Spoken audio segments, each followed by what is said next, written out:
Ал табыну сөзге келгенде, бұны әрине ширк деуі мүмкін. Бірақ ойлап қарасам, табыну деген сөз ауыз әдебиетімізде қолданбады. Қазіргі мағынада қолданбады. Жалпы мүлде қолданбады да ауыз әдебиеті. Мен есімде жоқ. Сіз білсеңіз қоса салыңыз осы жерде, комментарийде. Мен ойлаймын да, мынау табыну деген сөз ол отпен байланысты болды.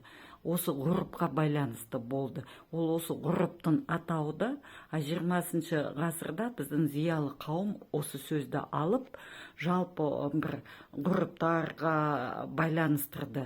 Басқа бір жаңа мағына берген сияқты, бастапқы мағынасы мынандай. Геродот кезінде айтып кетті. Скифтерде бірнеше құдай бар, соның біреу от ана, оның аты Табити деп. Әрине ол Табити атының Европа ғылымы Иран, парсы бір сөзбен байланыстырды. Ал Серікбол Қондыбай айтады да, қазақта там түбірі көптеген осы отқа байланысты сөздермен байланысты. Мысалы, тамызық сияқты сөздер.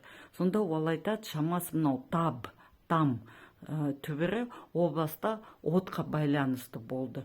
Мүмкін Табити деген көне 2,5 мың жыл бұрын болған от ананың аты соған байланысты.